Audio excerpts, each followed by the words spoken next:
Hello and welcome to the Birth Untethered podcast. I'm Shellie, a long-time doula, advocate and former university lecturer. And I'm Kemi, a badass birth keeper, formerly a UK registered midwife. Just a couple of rebels with decades of combined experience in pregnancy, birth and beyond getting together to share wisdom. We exist to equip birth workers, families and seekers of truth with informed choice, not fear. Come as you are, learn what they don't teach. This is the birth revolution and you're all invited.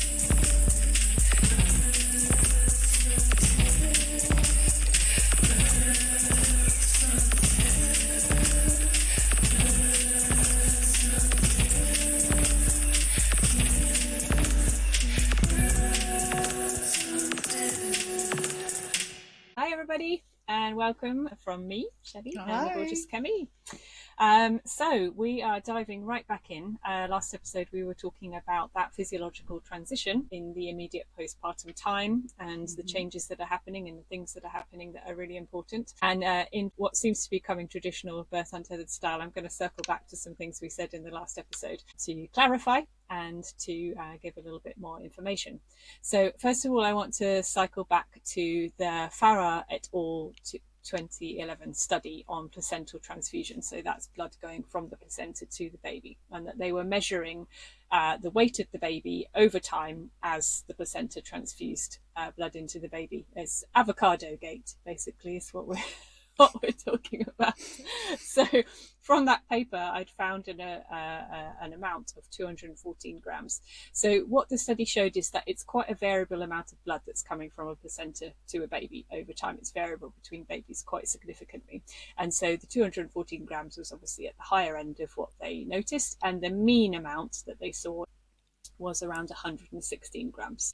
And it makes sense because placentas are different sizes. I've seen sometimes placentas sort of really huge, some really tiny. Cords are different thicknesses as well. I've seen sort of really chunky cords and then some very skinny cords. So, you know, depending on the vessels, there's going to be different amounts if it's going to be transferred into your baby. And they found in the study that the placental transfusion sometimes completes after 2 minutes.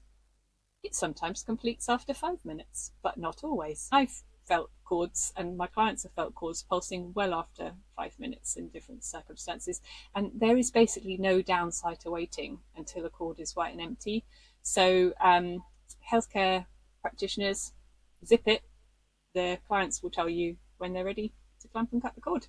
There you go. I don't know if I mentioned last time, being senior and all, but when a baby had quite a rough journey getting born, like it might be long, or there was a lot of rotation that needed to take place or whatever, that baby seemed to pull their blood through. So for me, always waiting for white, unless, well, there is no reason to not wait for white. Me always waiting for white, my observation, because I do a lot of quiet waiting and observing, was that a baby that had a rough journey, their cord went white quicker than a baby that had fairly easy journey, you know, dawdled into the world, quite unfazed. They seemed to have cords that took like 20 minutes to become white. And so my perception of that, you know, just seeing the consistency of that, is that the baby that's had a challenging journey needs to retrieve the remaining blood from their placentas quicker than a baby that was unfazed. So the blood can just dawdle along. So I also saw that and noted that, and I should really speak to other traditional midwives and see if they've seen the same, actually. Yeah, I was having a conversation with Sai yesterday about it, and we were talking about leaving a cord intact if a baby's not well. Yeah. You know, if the baby is compromised, and what that could actually mean, and is there any adrenaline transfer from the maternal body?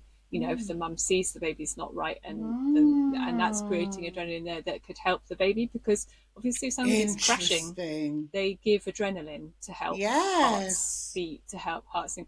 And is that part of the reason why it helps babies? I mean, obviously we've got more of their blood coming into their system, which is helping their organs to perfuse, etc. And then in the more long term, in terms of helping outcomes, it's, you know, they've got more stem cells, they've got those higher iron stores and everything from that. But yeah, I wonder in the moment if there's anything that That's the so maternal body is interesting. actually giving to the baby. I don't think there's any research on it. Obviously, I'll have a look. But yeah, just an I interesting like thought. that. Yeah, I agree with you. I think that's very interesting.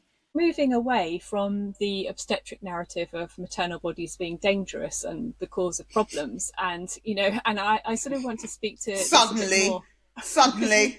yeah, exactly, because we talked about this a little bit last time about how early cord clamping arose, and that it was to protect babies from drugs used in twilight sleep that was Yeah, killing babies. So yeah. it was an intervention to fix harm caused by another intervention, and a misrepresentation of physiology being dangerous, of mothers being dangerous.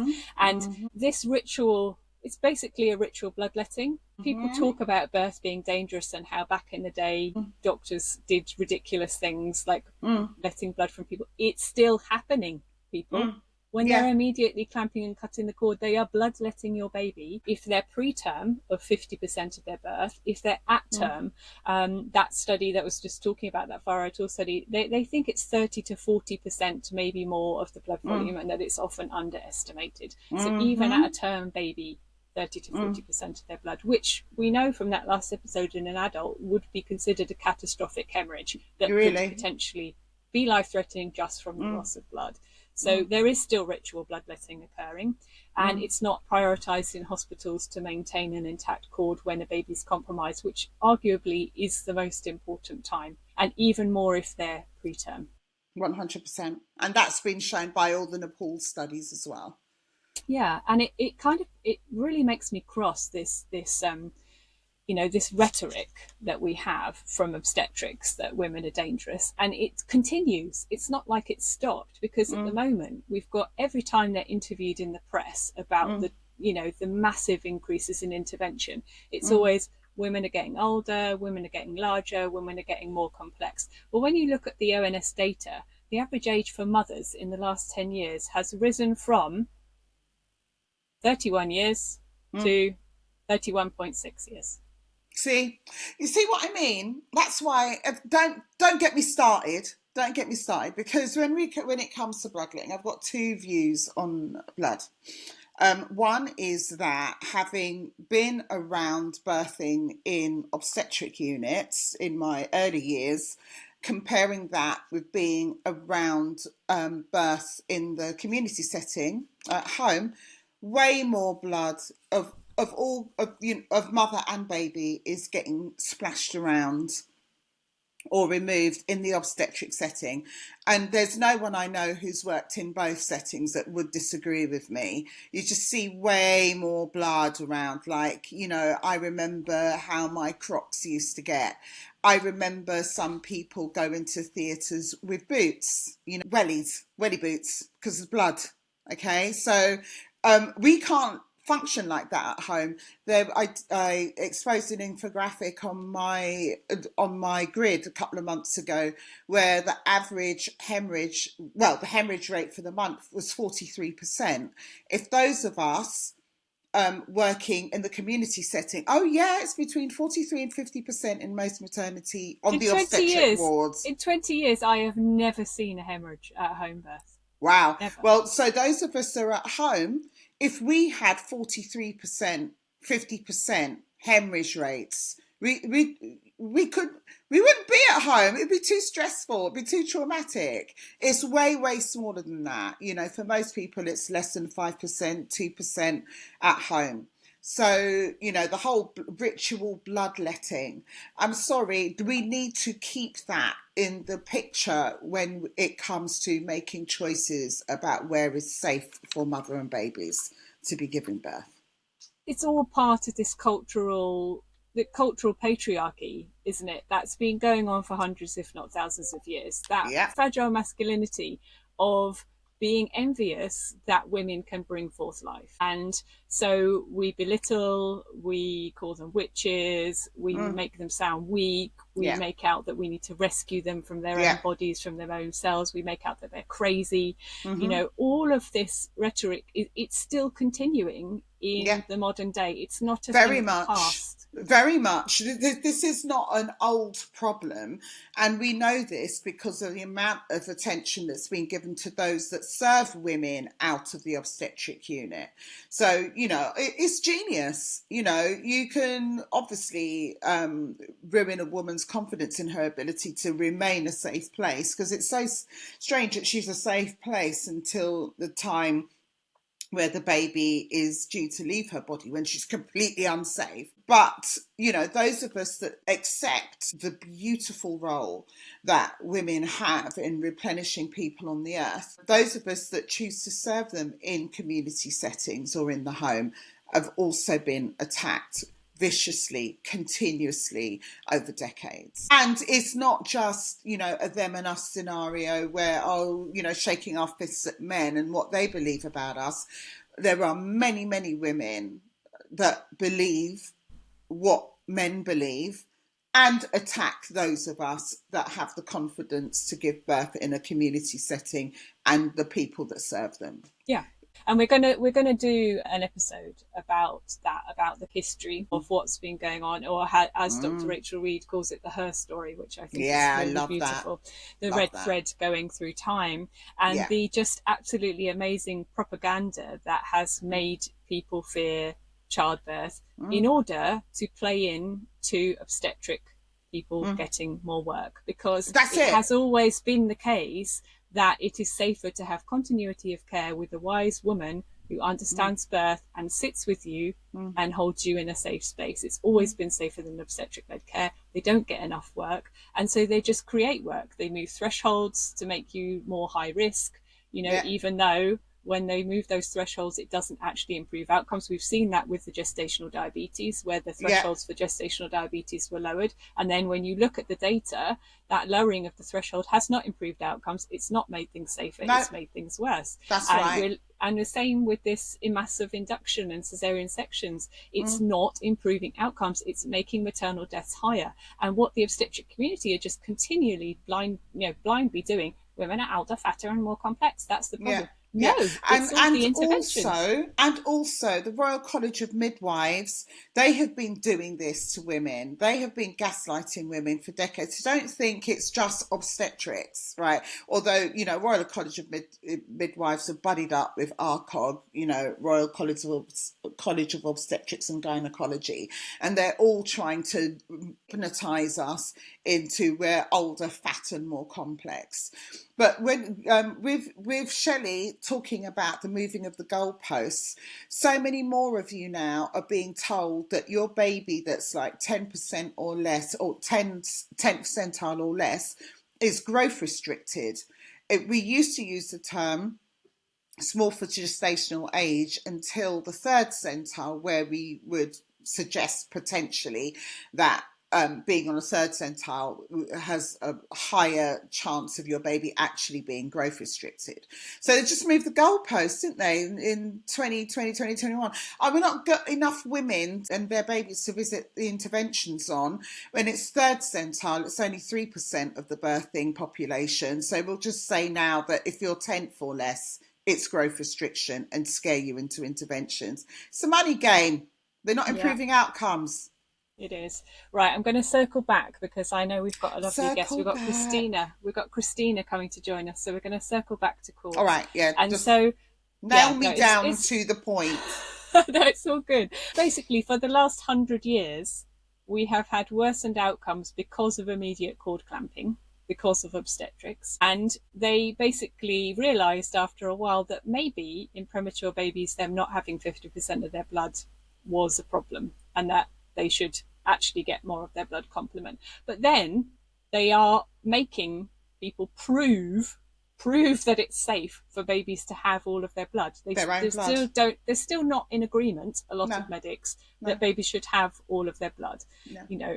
So it's like we have to prove that physiology works rather than just realizing that physiology works in order to placate obstetrics and their money grabbing nonsense. So we've had a century of harmful instant cord clamping, which has been portrayed as safety. That's the truth of it. And there is a huge amount of evidence for delayed cord clamping. optimal cord clamping, whatever. I mean, the different terms mean different things. If you want to kind of dig into that deep, you can come over to Patreon and see the paper that I've got, because it's not really that exciting.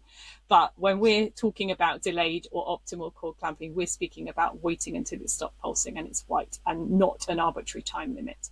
So with premature babies below 37 weeks, there is really strong RCT meta-analysis evidence that delaying cord clamping reduces death before discharge. And in papers, sometimes it's helpful to have a number needed to treat. So for the number needed to treat, so the number of babies that you need to leave their cord not clamped, 20 to 33 babies, if you don't clamp their cord, it will save a life. Wow. Simple as that. So when you look at that number in terms of NNTs, it's very, very low. And people who don't know about NNTs might not know that. So I'm going to give you an example. She says, where have I got my example? I've written it down somewhere. Hold on, just got to find it. Okay, yeah. So there's a really low NMT, 20 to 33. If we consider the NNT that is with induction or cesarean in order to save a life, there was a recent study by Crawford, it came out this year in 2025, and the number needed to treat was 2,278 planned births in order to prevent one perinatal death. One. Yeah. Okay. Yeah. Are we starting to see a pattern here? Oh, yeah. Oh, yeah. So the increase in cesareans has been nearly 20% in the last 10 years. Induction according to their data is 10%, but let's remember that inductions don't include sweeps, which are also inductions. So spontaneous labour has fallen by that same amount. And are the outcomes improving? No, they're worsening dramatically for mothers of babies. So safety of babies is not a priority, okay? Because if it was, all hospitals would have equipment that meant a baby could be resuscitated at the bedside with the mother. And it's not 100%. Expensive. It's like a little trolley. It's not expensive, and it makes a massive difference. And we're going to go a little bit more into those differences now. With delayed cord clamping in term babies, we know that it improves their iron stores, the hemoglobin, the stem cells, etc., which we spoke about a little last time. So the mortality benefit is less clear, but it does improve. It's known to improve early transition physiology, so that all that blood in the body is going to help the brain function better, the kidneys, or the heart, the lungs, everything. And then in the long term, we know it's helping the iron stores of the brain and having the stem cells, which is going to reduce illnesses in the long term, which we've spoken about is not measured in the obstetric window. They don't care about your lifelong health. Really don't care.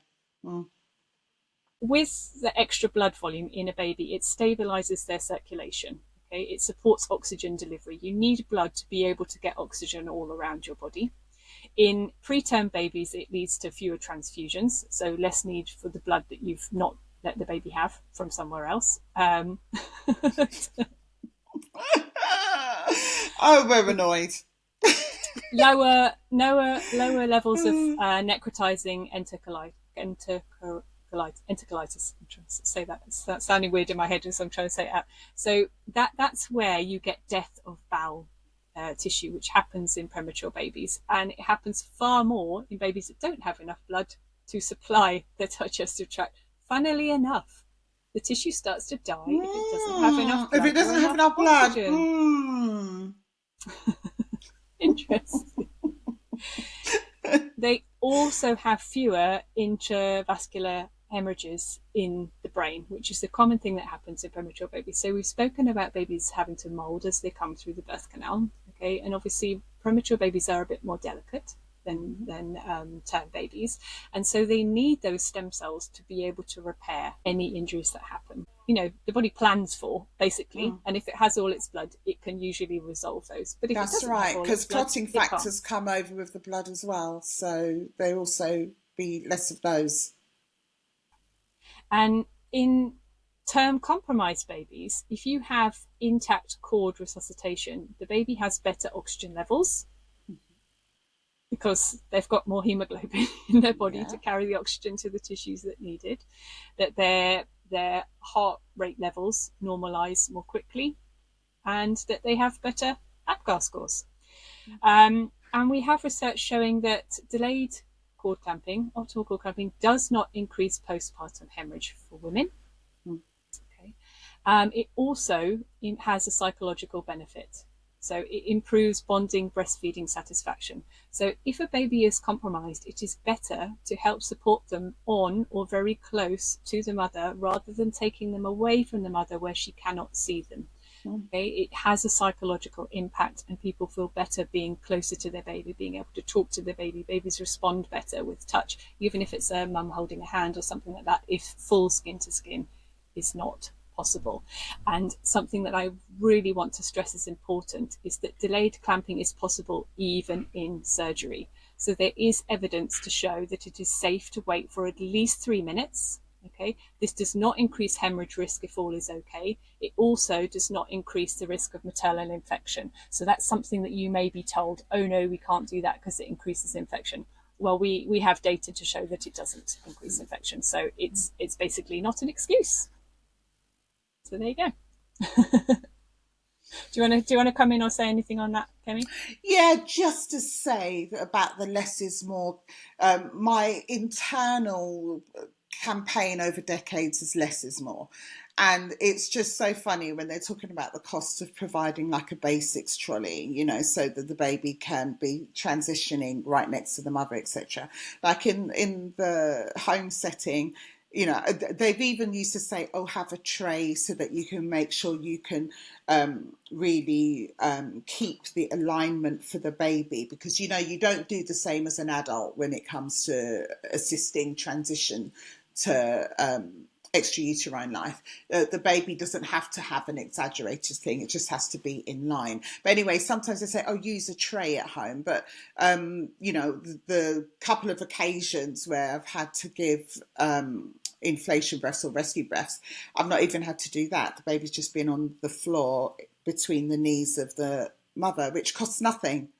And it's just this this idea of, oh, this is going to cost a lot of money, oh, this is risky, etc. I've seen blank stares when I try to speak to my colleagues about the benefits of keeping the cord intact from a common sense perspective.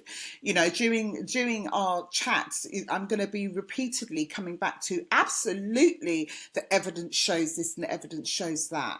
Absolutely, I love that the evidence is there, but actually it's common sense. It's so, you know, it's common sense and it's free to be able to facilitate the best outcomes to mothers and babies. I think it's really important. And the other thing I was going to say, often in surgery they want to give surgical antibiotic prophylaxis before the skin incision happens in terms of reducing infection risk in mothers, in terms of reducing endometriosis. But there have been more recent, larger studies that have shown that there is no clear increase in wound infection if the prophylactic antibiotics are given after cord clamping. After 100%. So that it doesn't go into the baby. So there is evidence to show that that absolutely can be done. And I'm saying that because I was at a birth recently where the anaesthetist was not happy about not putting antibiotics in before they had cut. And actually there is quite a lot of data now showing that it absolutely is possible and can be done. The evidence is growing, even though the common sense is always there and has always been there, that resuscitating with a cord intact helps physiological transition, helps mothers, helps babies. And so it's really important for it to do it. And actually, we've got a lovely guest who's going to be joining us in just a moment, Christina, to talk to us about exactly that, which is very exciting. Looking forward to her coming on. I don't want anyone to think that I'm hating on evidence. I know this show is not about me, but evidence is really, really useful, but I don't want us to throw out other ways of knowing, like intuition and common sense, in favour of evidence and pounding the table for evidence. In actual fact, I think that evidence is probably more useful for clinicians and their minions who are doing all this stuff that has no good sound evidence base.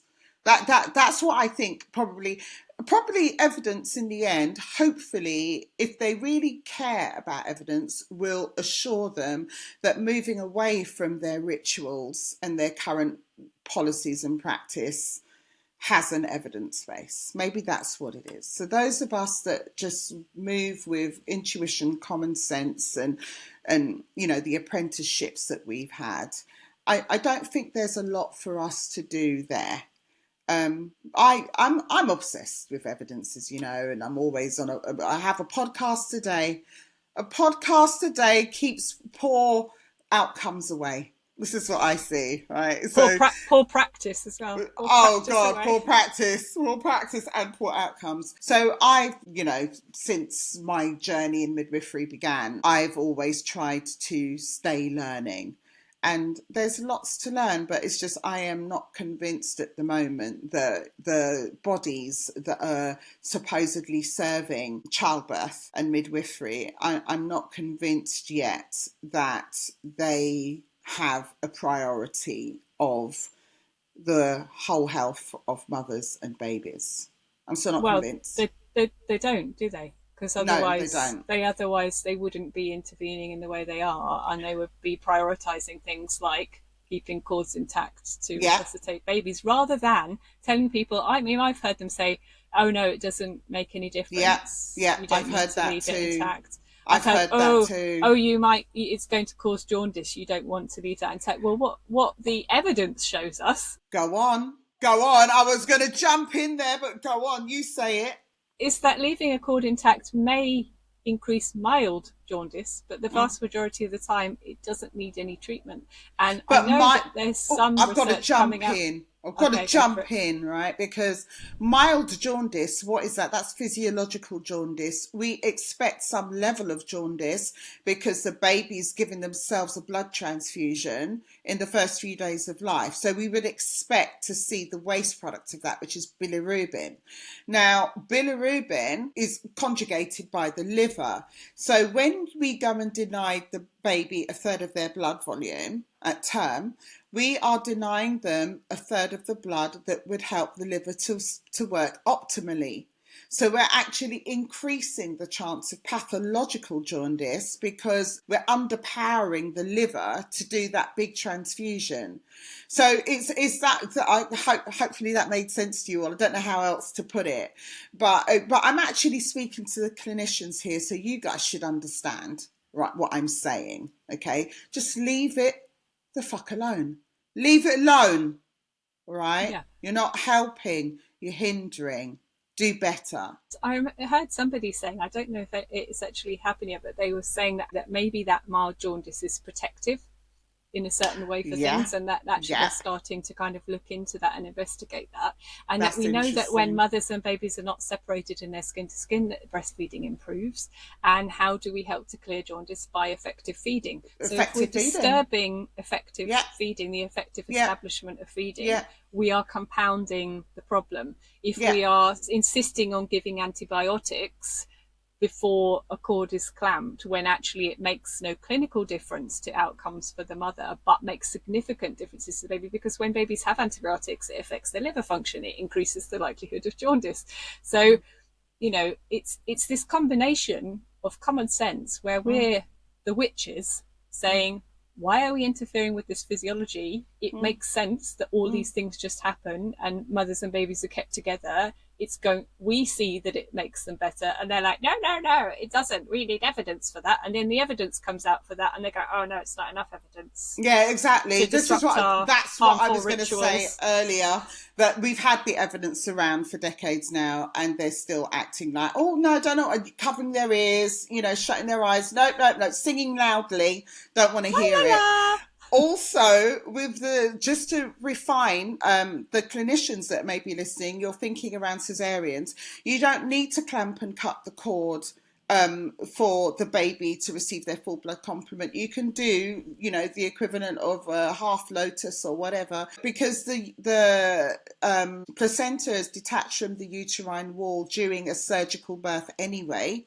So it's detached from the uterine wall, and it can be put in a disposable dish with an intact cord so that the baby can carry on pulling their blood through from their placenta whilst you're putting whatever antibiotics you want to put in the woman. So you don't need to clamp and cut the cord at all. You can just take the placenta out, and you can carry on filling her with whatever drugs you want to do, which I would rather you didn't do, but you know. Yeah, so it's possible in surgery for them to wait 3 minutes, and then they don't have to wait.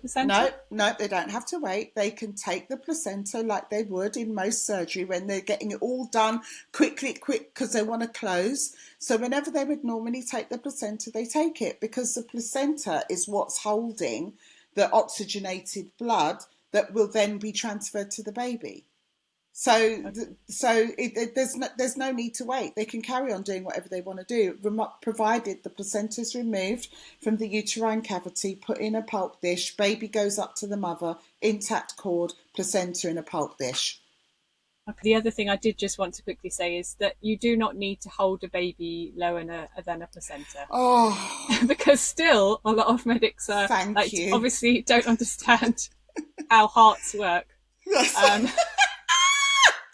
Or arteries. That's right. Please. You don't have to hold a baby below placenta for them to get blood. So there you go. Yeah, so that's interesting because I was just thinking that, you know, in a natural birth, the placenta would still be attached for a while, and so there would be a transitional period generally. Not always. Yeah. That's true. Often it's detached. When I observe a woman's uterus, even before the next contraction, her bump will look as if it is fairly well contracted because the placenta is already detached from the uterus, already in the lower pole of the uterus.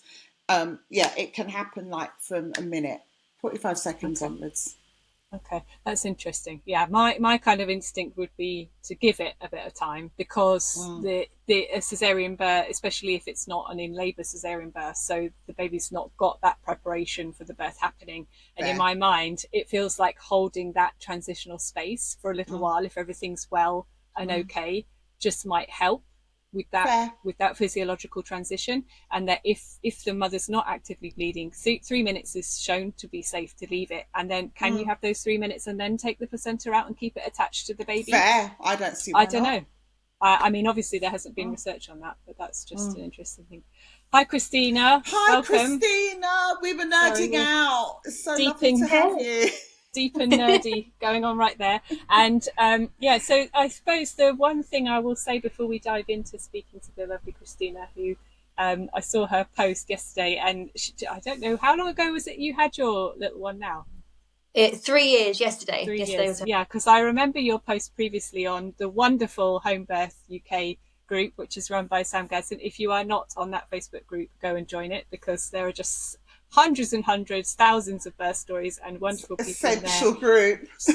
Yeah, just supporting everybody, supporting birth.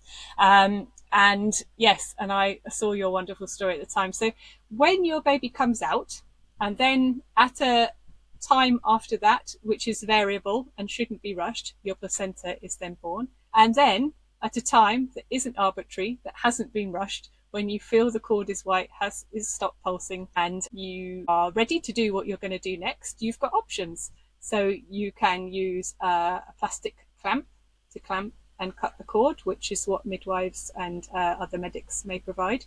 You can perhaps use a cord tie. I've got some examples of them here, which I've made.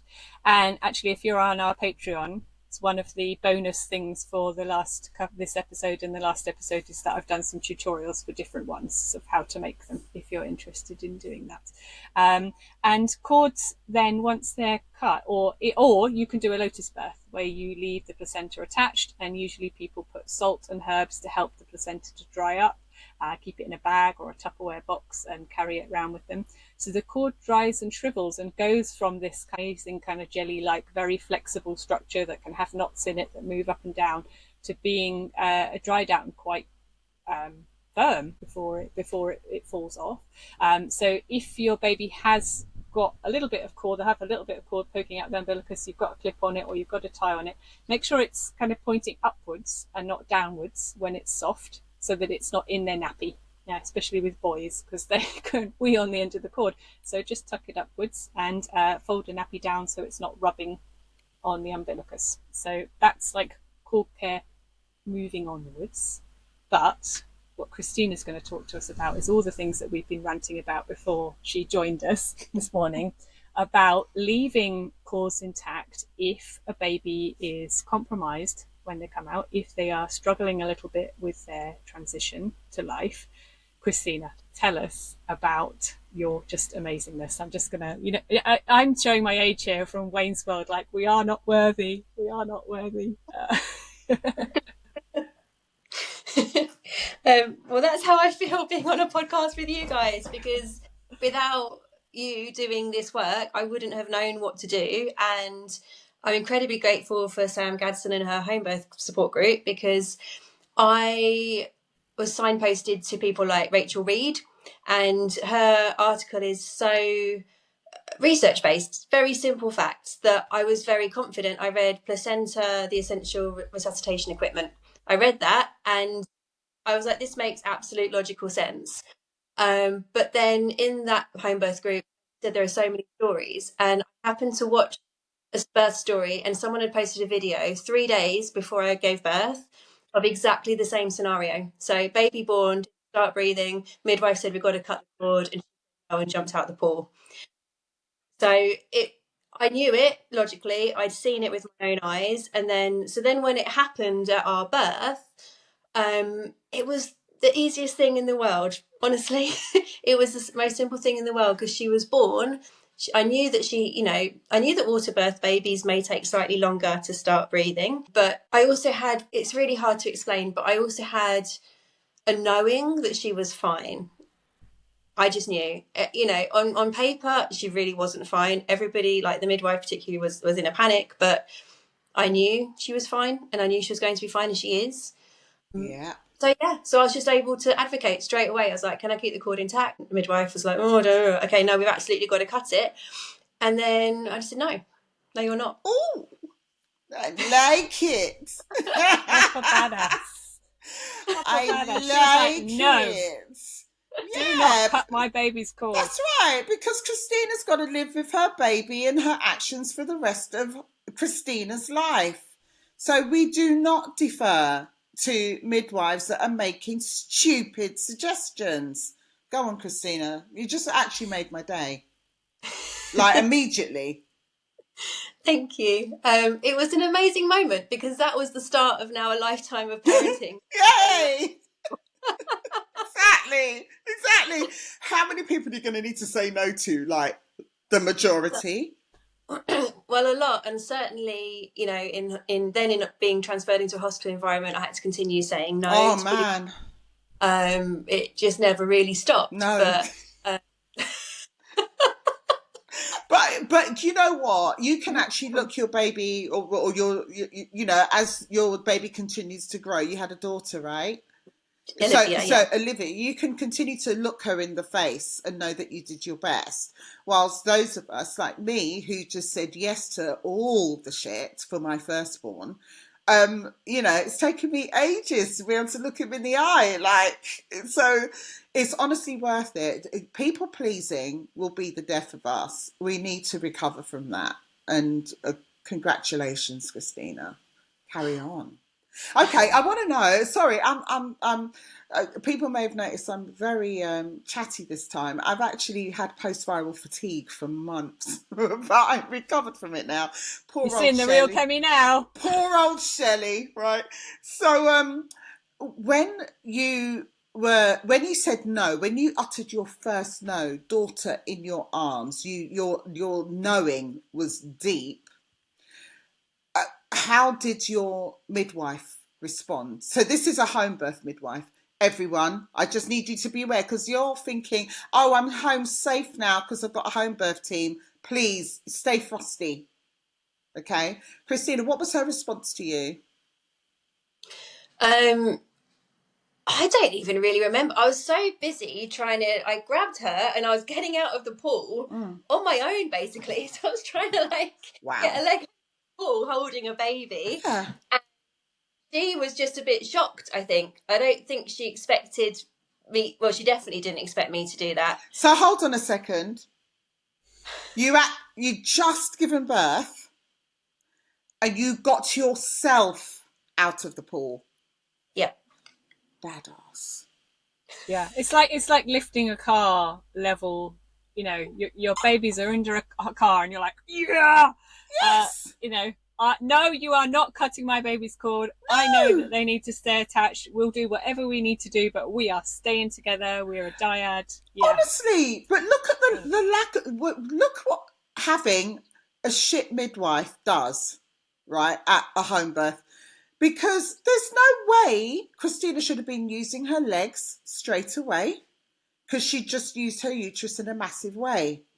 There's no way why Christina should have that burst of adrenaline that could help her stand holding her baby herself to protect her baby from their cord being cut. She could have just dropped, I'm sorry, Christina, just to say, you could have dropped your baby back in the water. The burst of adrenaline could have made your uterus go completely boggy and you hemorrhage. And that's all knock-ons from having a shit midwife. Do you see? Yeah. I'm wondering what the midwife was seeing that made her in such a panic, because I've seen this in many births, and much more so in hospital birth than I see at home births, because I think home birth midwives, or ones that have been doing it a while, are more experienced at watching physiological transition. Yeah. In hospital, they are under the misinformation, malimpression, I don't know what the saying is, that babies, like Deceit. you see in the movies, should cry as soon as they come out. And when you witness physiological birth, often babies don't cry. And there's this panic level. I mean, I kind of expect in parents, if they haven't been educated, that babies don't cry. Yeah, I would expect it in parents, because society tells you. Yeah, but I see it in medical professionals. I mean, we spoke about this birth on a previous podcast, where the baby had good tone, good colour, literally was wriggling their arms around, just wasn't making a sound, didn't need to be making a sound, was perfectly fine. And they're like, we have to milk the cord, we have to cut the cord, because the paediatrician couldn't be bothered to walk the few steps over to the bed to see that the baby was fine and go, it's fine. But I'm wondering, was your baby... Shellie, what Shellie, okay, it's our fucking job to know about the physiological transitions that happen for the baby coming extrauterine. If that's not our job, what is our job? So that's why I start moaning about midwives not being midwives or obstetric nurses. We should be able to quickly weigh up, is it worth me terrifying Christina while she's in a pool with a uterus that really needs to stay, you know, turgid and firmly contractile? Is it worth me saying what's in my head for that, or should I just take actions? Because Christina wasn't compromised, so keeping cord intact and assisting the baby in the pool is an option. We don't have to cut and clamp the cord and remove the baby from the mother. That's the worst option. So I completely agree with you. And I think what I'm trying to say is that we are trying to educate people, because the education is not there. I mean, we are witnessing that the education is not there, that the understanding is not there, that the knowledge about physiology is not there. And so I'm just wondering, did the midwife articulate to you, Christina, what she was seeing that was making her feel concerned? What did your baby have? Poor tone? Did they have poor colour? Was it that they weren't breathing? Was it all of the above? Were there things that were making you feel like, oh, okay, I think maybe she does need a little bit of extra help. Maybe she needs a breath to help her lungs inflate because she's not doing that. What was going through your mind and your midwife's mind in that moment? So my mind, I was on a massive high, honestly, of an amazing physiological birth, and it was very spiritual and transformative, and I came out a woman and feeling very powerful, like ferociously powerful. But you know, in that moment, so Olivia was really, really compromised. She was a very compromised baby. The only thing that was working was her heart, to be honest. Everything else was, you know, she was completely floppy, really bad tone, dark colour, purple. So everything was compromised, but her heartbeat was still okay. Slightly slow, but okay. So she was really compromised. But what was going through my mind is I just knew that I had to be with her to get her through this transition. And I knew that I needed to keep her cord intact for that. But the midwife, she didn't say anything. She was panicking. I was the one who started the conversation by saying, "Can I keep the cord intact?" And she was like, just need to wait for her to catch her first breath. So she was in panic, I think. And I was the one who was calm. I even remember actually when we called the ambulance, they thought I was the midwife. Oh my God, that's too funny. Because I was just like, yeah. But because the naked midwife. I love it, like the naked chef. You're the naked midwife. She was, to be fair, she was on her own. She hadn't called the second midwife in time for whatever reason. And she was really busy resuscitating O, and she did, I think, she did, by all accounts, do a very good job with the resuscitation. So I'm grateful to her for that.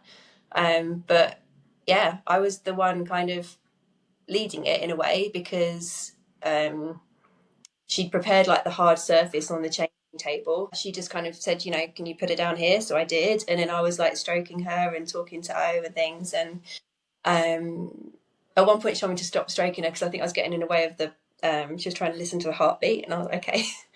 But I felt very much in control of what was going on at that moment. Until the second midwife arrived, and then the ambulance arrived, and then it was chaotic and I lost it. But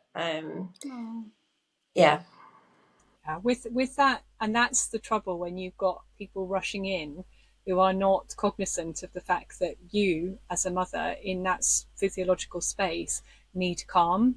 You need people to come in calmly and quietly and be reassuring to you, and have one person on the team that is saying, do you want us to explain what's happening here? This is what we need to do to help your baby right now, keeping you warm, making sure that you are okay. Because the thing is, when you have a situation like this with a compromised baby, it is scary and you can feel calm, but your body is definitely releasing more adrenaline than we actually want. And so we're then getting into the realms of risking you becoming compromised and hemorrhage starting to happen with you because your uterus is not able to contract down, because you've got professionals who are acting like headless chickens, running around, sometimes shouting at one another because they're stressed, obviously, and they want to have a good outcome. Everybody wants a good outcome, but I think it's something that's missing in medical training, is that actually a really important part of an emergency situation is to maintain a sense of calm, even if inside you're going, that you portray outwardly, this is what we're going to do. This is why there's emergency training. So it's drilled so that you do it like riding a bike, that you know what to do in those situations. But that surface level stuff is lost, and that can be very frightening for, how, like you in the situation. And was there somebody who was talking to you, was looking after you, was keeping you calm, explaining what was happening in that situation? Nobody actually talked to me. The second midwife arrived like a few minutes before the ambulance did, and I think she just started like mopping up some of the blood on the floor underneath me. But the first thing the midwife who was resuscitating pretty much the first thing she asked the second midwife to do was to cut the cord. Literally, I remember. And I remember looking at it, and it wasn't completely white yet. There was still some blue in it. But I was kind of beyond able to do anything at that point. It's weird. It feels like a dreamy memory. But I've got a very vivid memory of her getting the scissors and cutting it like right in front of me. So that was pretty much what the second midwife did, and mopped up some of the blood. And I could see that because it was all on video as well. So I kind of watched back because my memory was a bit foggy. Yeah. But no one was really talking to me about what was happening. That dream state that you started to experience, and you can physically recall it, is protective. That's probably the only thing that stopped you from hemorrhaging. It was that burst of oxytocin that you should have had. It's almost as if the person who's supposed to have had the expertise to contain this situation lacked the confidence or hadn't had sufficient practice in doing so. but your own amazing physiology probably prevented an escalation of that situation. Yeah, that would make sense. Because then I remember just being like, I wanted to squat down, and I did. I squat down like a washing up bowl, and the placenta came out. Oh, you're such a badass. Honestly, you might have made my week. You actually cared for yourself and your baby simultaneously. Yeah. Very proud of you. Then we got to the hospital, and I was like to the midwives, I was like, did you like check the placenta? Was it okay? And they left it in my living room. I mean, Kemi, could you just clarify this for me? Because as a layperson, in my mind, you have two midwives at a birth, one to look after the mother, one to look after the baby. Obviously, if you've once that's you've what they checked say, if one is that's okay, not how I work. If one is okay, then you can both look after another if they need more care. If you've got two midwives there, yeah. Yeah. And I know that's how they've sold it to us. But I think, how it may work, if you're not assured of the skill level of one midwife, then if you've got two of them, you've got a better chance of receiving decent care, I'm guessing. I know that's how it's sold to us, by the NHS, because that's actually not part of our code, of conduct. There don't need to be two midwives at a birth. When you look at the Nursing and Midwifery Council code. Yeah. But it does appear that, these particular two may more work. Well, I'd call them obstetric nurses that just happen to be in the home, but they look at they seem to have had their education from the obstetric model, because even if one midwife had said, all right, clamp and cut the cord, what I'd have hoped is that the other midwife has said, well, why? It's still got blood in it. That's what should have happened.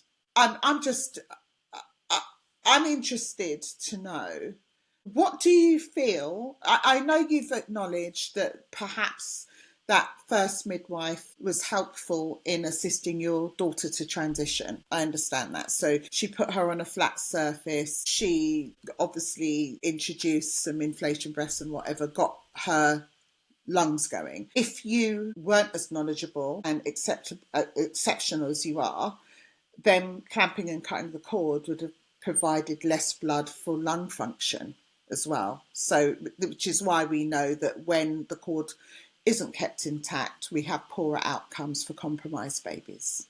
Okay. So you fighting for that meant that when her lungs came online, they could work at their optimum. But you've acknowledged that she took care of the transition for lungs to start working, because they would have had practice inflations, etc., but they actually started working outside. What else do you think was beneficial on reflection with the midwives that were there? So I know that the midwife who resuscitated Olivia actually broke protocol and did 2 rounds of inflation breaths instead of going straight to the I don't remember what it's called, but I know there's only supposed to be 1 round. But she noticed, I think she could hear that there was some water in the lungs, Yes. so she had to do another round. Yeah. And she got praised on that in kind of reflection, because she did break protocol for a good reason. That's good. So yeah, I'm grateful that she did that. She gave her chest compressions even though she didn't need any, but I think she just started to panic at one point because, so to give you context, Olivia started breathing 40 minutes after she was born in the ambulance. Wow. So this went on for a very long time. So I don't mind the fact that she kind of threw everything that she got at Olivia. It just took me, I was so confused. It took me a really long time to piece together her notes and what had happened. So I really wanted to know. It was important to me to know if her heart was beating or not, because that wasn't really clear to me at the beginning. And then I eventually found out that it was, and it was fine. But these chest compressions that were on her notes, it was just that the midwife had just done them. I think she was just trying to. Was Olivia warm? Was she kept warm? So no, she was on. When I look back at the video, no, she should have had a blanket or something. She was just on her back on the changing table. That could have been one of the reasons why her breathing was suppressed. Yeah. Well, I'd actually, when I first got out the pool, I went to lay down on the sofa. That was the first place I was going for the sofa to like lie down with her on me, and the like basically just ushered me away from that. I was like, "No, Christina, what are you doing?" Like in a very telling off voice. So you could have got cold also, which would have then led to the hemorrhage. Can you see why I'm that bitch when it comes to practice? Because we can often exacerbate a situation with our actions. You needed to be warm on the sofa, flat. Baby could have been assisted on you, flat. That would have solved all the problems. Yeah. Whenever I brought that up, though, I've been absolutely just like, because you know what I'm like. You can tell the kind of person I am. I love it. So, but there's been, even with some independent midwives who I've spoken to, there's definitely been some debate about hard surfaces and resuscitating on the mother's chest. So I'm interested to hear your opinion on that. Well, your chest, you've got boobs, but your boobs fall out to the side when you're flat. You've got a lovely hard chest there, like got a sternum. Yeah, baby's on it. You just you don't have to do much to allow the esophagus to be open on a baby. You don't have to do that like you do for an adult. For a baby, it's different. And then you can, so, you know, even if it was an airway problem, which it sounds, if her circulation was good, it was an airway problem, is stabilise the airway and do what you need to do.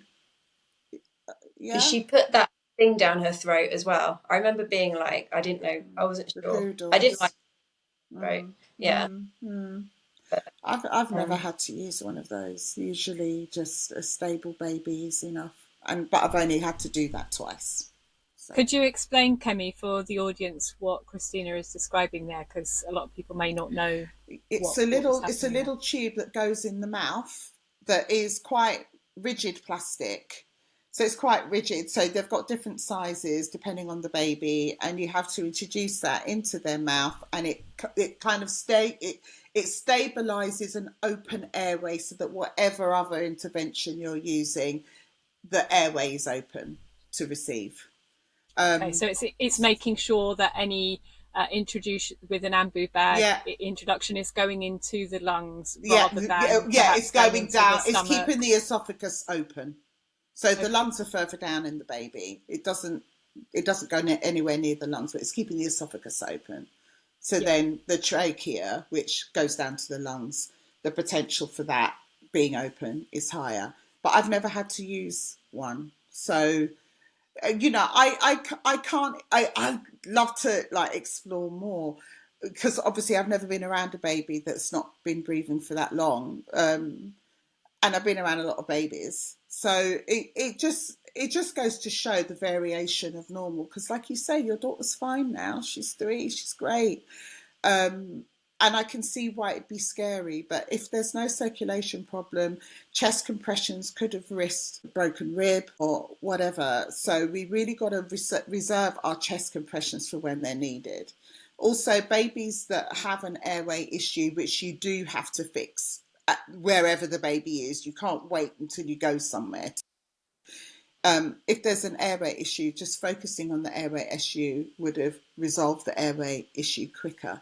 You said that she sounded gurgly. Like, I know, guys, I know, like, I'm not on the register anymore, so, you know, I'm not giving medical advice or whatever, but it's just the way the midwife thinks. I'm aware, I know how we think, right? You got to focus on what is in the airway. You said she sounded gurgly. Okay, so maybe rather than facilitating her prone like this on her back, maybe she needed facilitation to forward on a hand. So those of us that work in the home setting, you know, if we find we're not getting any purchase with her on her back, we probably would have quickly moved her to see, okay, there's something in the area that needs clearing. So that's the kind of thinking that I would hope would be done quickly, especially with 2 midwives there.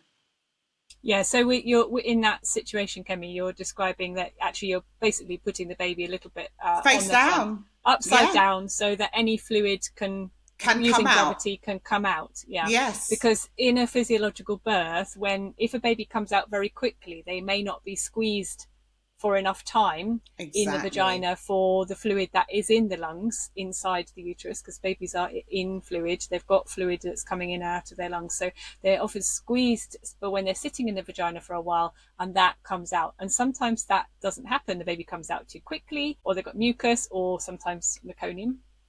We know that if that's happened, that can be there as well. And so actually you can drain fluid out and then re-establish. They're trying to get air into the lungs to expand. 100%. Was that something you saw, Christina, then doing that? I actually, an hour and a quarter before she was born, I told the midwife to just, I literally said to her, don't do any more, because she was trying to do VEs every 20 minutes and just messing with me, right?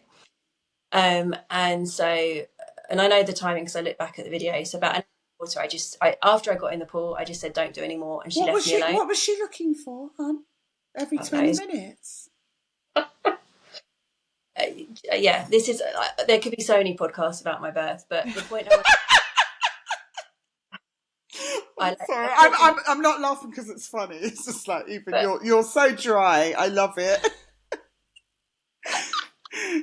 Like trying to keep to the point. So I'm actually, again, and also I've been angry for 3 years, and I finally, like a week ago, let go of it. I'm focusing on what I'm grateful for. And so I'm actually really grateful that I said don't do any more, and she listened to me. She didn't hate it, she didn't call people, she didn't try and get me in, she didn't try and pressure me. No, I said don't do any more. She got it. She didn't come back and bug me. So I was able to just be in the pool and get on with my birth. So I thank her for that. I'm grateful.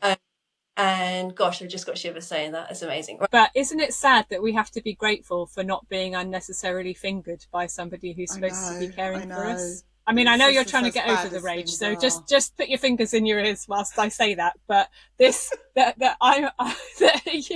you have to be grateful that you've said, I don't need or want your fingers in my vagina, and the person's gone okay after unnecessarily doing it. Because how many vaginal examinations are necessary in a physiological birth? None.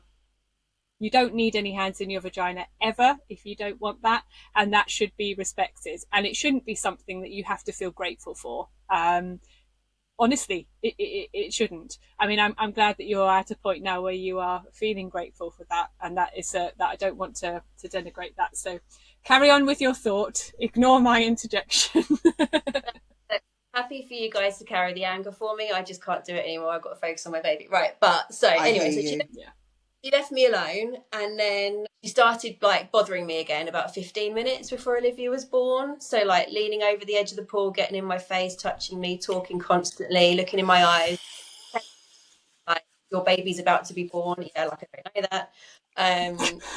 Yeah, like I can't feel a head in my vagina. Thank you. I'm trying. I know. Carry on, Christina. But what the reason I'm saying this after what you guys were just saying about a baby being squeezed out, right, is I have this distinct memory, of like her head being born and then her telling me to push. So and I did, for some reason I did it because obviously you're in that state, Come on, yeah, you're in that full state. So her head had been born, and then I did a push that I would not have done had I not been told to do it, and then her body just went out. She just born really, really quickly, and so I'm putting the pieces together with what you just said about the liquid and her being squeezed out, and I'm wondering because it will always be a wonder, really. There's but yeah, like, could that have helped squeeze out whatever fluid was in her lungs? Yeah, we do wait for time. So I've only seen a baby born at home through thick meconium once. It was fresh though, so it wasn't particularly, it wasn't a sign of hypoxia. It wasn't old. It wasn't thick. It was copious meconium. It was fresh, and the benefit that baby received from me never ever telling a woman to push, right? The benefit that baby received is the Well, actually, the baby's body was born a minute later, but that was a minute of the woman being upright, so the baby being upside down with an open mouth with the thick meconium to come. No, sorry, not thick. It was fresh, but it was gloopy, meconium, fresh mech, to come out of the baby's mouth. Before the baby, I facilitated the baby down onto the ground just so that the mother could then take the baby first. That gave the baby time to drain whatever is in their mouth, to do the Moro reflex, which opens their chest cavity, which improves the space for the lungs to do their first big breath.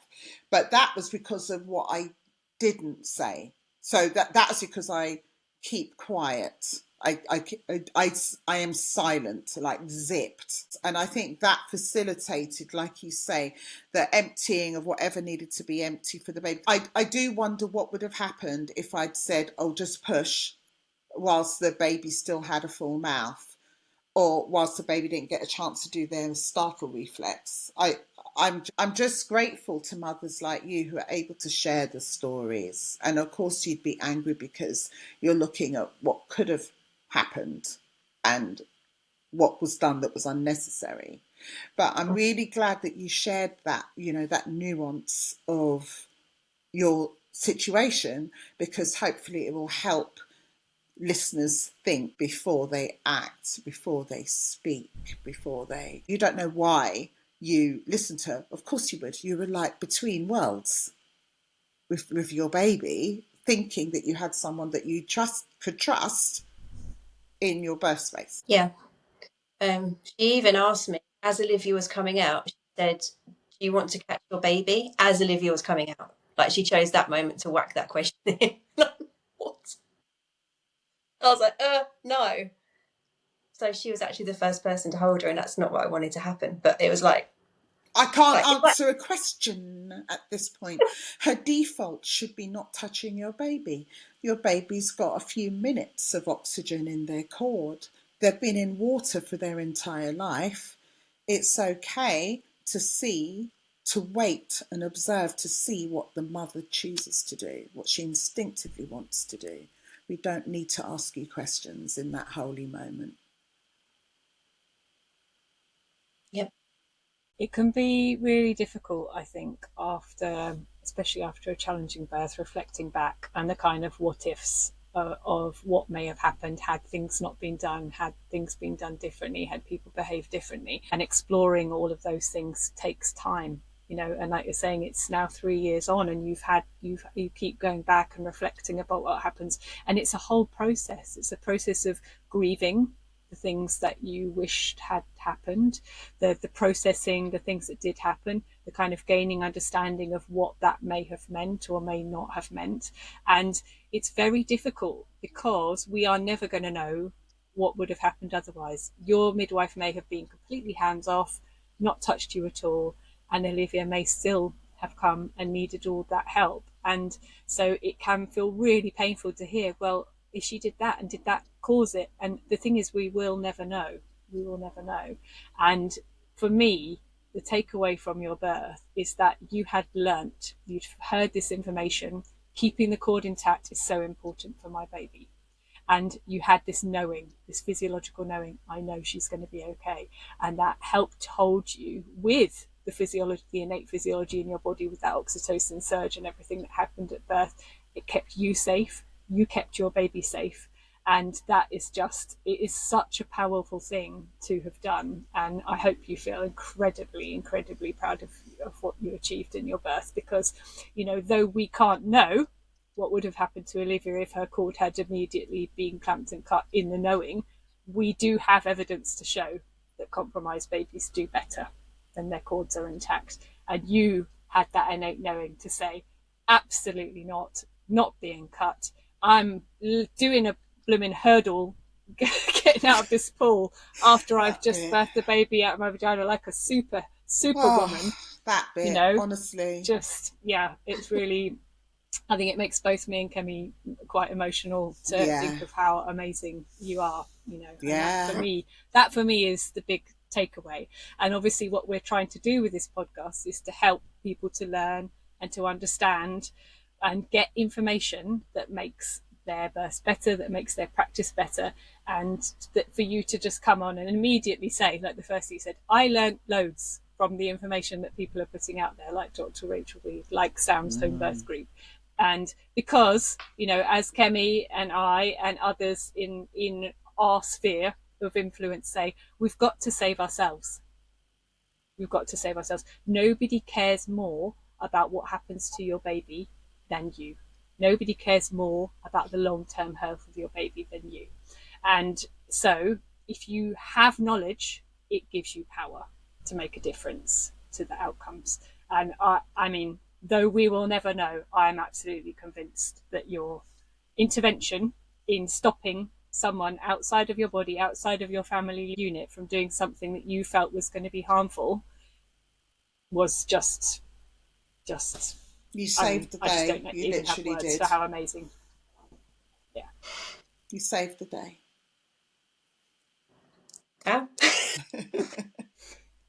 Yeah. I think I'm at a point now as well where, you know, whenever I reflected on the birth, all I could think about was the midwife. You know, exactly what you're saying is right, Shellie. It's like a constant, like, you know, remembering of what went on and what ifs. And what I was able to do pretty much just last week, so it did take 3 years, was actually was just get rid of that anger and worry and just focus on the gratitude of, actually, I wanted a home water birth and I got one. Yeah. And I was, you know, when I said don't do any more, she actually did leave me alone for about a good half, and I got into that otherworldly birth state. I was actually reading Rachel Reed's email this week about some research about transition in free birth, where all the women were describing like ecstasy, ecstatic moments and joy and transformative state. And I was like, you know what, that happened because I was just literally, I got rid of her, she left me alone, and I was able to get there. Yeah, so good. I'm really, really pleased that happened, and that's what I'm kind of focusing on celebrating now. You know, really. Actually, good. the midwife was there, and she was, you know, not very good. But actually, it didn't, like, she doesn't matter in my birth story. It's the fact that, you know, this happened. I birthed Olivia. Really, the midwife was not very inconsequential, I could say. Apart from the resuscitation, she was helpful. Yeah. But what I'm taking away from it now. And hopefully, you know, what I really want is other mothers to watch that video, because I know the power of watching a video of happening is, you know, that's what helped me so much. Beautiful. Yeah, and that is why I'm so grateful that you came on the podcast today to share your story, to share your experience, so people can hear it. Because Kemi and I bang on about things until we're blue in the face. Yeah, everyone's yawning. It's those two off again, gabbling on again, and you know, and we get the skeptics that don't want to hear about it, who say, "Oh, you're just doing it to make money. You're just doing it to drive fear up so people come and pay for your services." You know, because apparently in trying to support physiology and what women want, you're not allowed to make money to feed your family. Apparently not. No, it's really bad. So for us, it's really important in this sharing collective wisdom that the wisdom is coming from people who have birthed their babies, who have discovered knowledge, who have found unfiltered truths from people like us and others, and have gone, do you know what? That information actually changed the way that I did things. It completely shifted the way I was thinking, or it bolstered the way that I intuitively wanted to do things and meant that I did it. You know, I seized that power and ran with it. And that's really what is important for me, that people birth the way they want to, whatever way that is. You know, and they have the knowledge that they want to make the choices that feel right for them. And I'm so glad you did make the choice that felt right for you, you know. And sometimes on reflection, choices that people make, they think, I'm going to make a different choice next time, if there is a next time, you know. And we see that a lot, that people make a choice in a first birth, for example, that then they think, oh, okay, well, that choice did end up exactly how I was told it would by people like Kemi and Shellie. I felt like it was the safest option for me at that time, but next time I'm going to do something differently. And the more that people hear people doing it differently, the more they realize, oh, okay, well, maybe I can do it differently first time. Maybe I don't have to suffer the consequences of making choices first time. I've heard other people that have made these choices. I've heard these positive outcomes. I've heard these things. I've heard how they felt in their experience, and that's really special, I think. So very grateful to you for sharing us, because it's difficult. It's difficult to talk about a difficult birth experience. It's difficult to go over it again, and have people ask questions that actually can make you reflect in a different way that then feels difficult when you think, oh, I didn't realize that before. Okay, I'm gonna have to sit with that for a while. And just, it's a lot to offer to come on here, and I'm very grateful to you for that. I really like talking about it with people who get it, because sadly a lot of your typical mum friends don't get it, and they don't want to hear it. They really and don't. that was very isolating initially postpartum, because I just wanted to shout from the rooftops, like, what the fuck is going on in maternity? And people just don't want to hear it. So I'm really happy to share my story with people who actually want to learn and want to change things and, have that wave of change. Because the scariest thing I heard in hospital when I was talking to them as part of the internal investigation, it was a load of bollocks. Of course, they investigated themselves. Like, it's gonna be. Did we do any wrongdoing? No. No, I don't think so. No. Was it the woman's fault for choosing to have a birth at home? Of course. If she birthed in hospital, she would have been better under our obstetric care. Don't even. But like, basically said, we don't really get many women like you. Like you, ones that ask questions and have. That's what I wanted. I don't, and I think I think they do. And then I heard from another midwife that there's a growing number of controversial women. That's how we. Oh, you're controversial, are you? Troublemakers who actually use their brains. Badge of honour, Christina. Badge of honour. Forever, and I want there to be more of us vocalising the crap that. Yeah. Well, yeah. I mean, am I allowed to fantasize that you will be working in a way where you're also providing knowledge and confidence for women having babies? Am I allowed to fantasize that? Well, she already is. She's come on the podcast today. Look at that. Oh, honestly, you're a hot one. I love it. Now, Christina, I just wanted to touch on because I think you may have alluded to in some of your back and forth online that after your birth that you heard on the grapevine, not that anybody ever admitted to you officially, that things may have changed a little bit in the trust following what you did. They definitely did. The official investigation was a gaslighting disaster. I knew it would be. And I just wasted my breath talking to them for hours, but I gave it a good bash. But then I knew it was going to be like that. But then I was chatting to another midwife who basically said that my case, like our story, was like the talk of the entire hospital, like hospital midwives, home birth midwives, because it was so dramatic.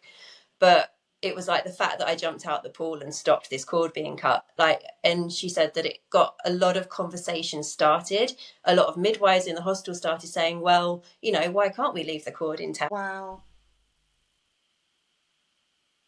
Oh, we've lost Where'd you. she go?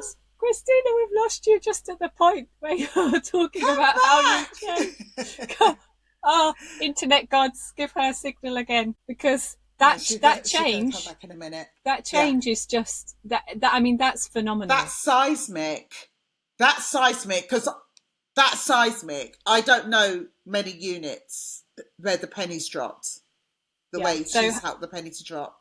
Yeah. So what Christina has done is said, no, I'm keeping my cord intact. I know it's better for my baby. And that ripple, she's dropped a great big rock in a pond that has been still for 100 years, going, no, we don't need to keep cords intact. Let's cut them and resuscitate babies, even though there's evidence showing that it makes outcomes worse, because it's what we do. And she's gone, that's not what I do. I'm keeping my cord intact. I'm leaping out this pool like a superhero. You keep it intact. And the fact that her baby survived after 40 minutes of I've never heard anything like breathing, it. Never heard anything like it. Is highly likely down to the fact that she was, do not cut that cord. I'm keeping it intact. I'm staying close to my baby. I'm talking to my baby. I'm staying with my baby. And then it has changed the way that they are then educating the professionals in the situation. But it's absolutely amazing, because think about all the babies that have been saved I know. because of what Christina I know. did. That is so, so powerful. And after suffering such a difficult trauma, a difficult situation, like she's saying, gaslighting from the hospital about her choices, everything like that, that she's just gone, I know I did the right thing. She's right. been just so firm in her belief of what she did was right. She's been proved right. Yes. And it's made positive change to so many other people. And that is just, I mean, what and I have legend. to applaud that, because I am so used to the apparent professionals sticking their fingers in their ears en masse. I'm not saying that you won't find individuals that will say that'll make sense, but then they'll rejoin the collective and say, oh no, we should always clamp and cut cords. You know, so I can be slightly less cynical about my ex-profession. That's brought some joy for you. That in pockets of places there is change, and I think that brings hope, actually, that change is always possible, because often it really feels hopeless. It really feels like they're not going to change. Hey, welcome back, Christina. So glad you're back. So we've just been talking about how wonderful you are, which you'll have to hear when the podcast comes out. Yeah. You have brought hope, just a great amount of hope, to me and Kemi. Oh, we lost Kemi now. It's all happening today. You know, you brought hope, because we often feel like what we're saying is falling on deaf ears, that nothing's going to change, that we're banging our heads against this patriarchal brick wall that's just like, we've always done it this way, so we're going to do it this way, even though the we've always done it this way is like 50 years of history or 100 years of history, you know.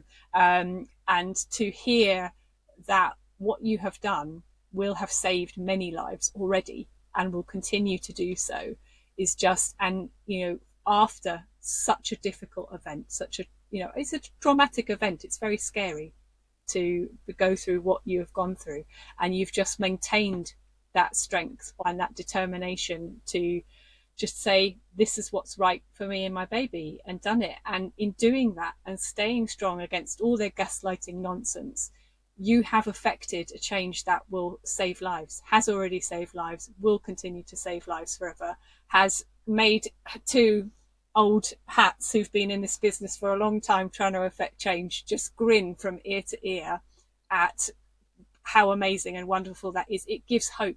It gives hope for those of us fighting the fight, and I'm just will be eternally grateful to you for what you've done. Thank you so much. I know Kemi's got to get on a call with someone else, so we're going to have to end the podcast now anyway, but I want to say a massive thank you to you for coming to speak with us today. What a story to tell. I'm so grateful for you. Thank you very much for coming to be with us today, everybody. We will see you next time. Bye. Bye. Remember, you can join us over on Patreon for extra resources with every episode and a growing community of physiological birth rebels. This is The Revolution, and you're all invited. The information shared in this podcast is for educational and informational purposes only and should not be construed as medical advice. The views and opinions expressed by guests are their own and may not reflect those of the hosts. This content does not replace professional medical guidance.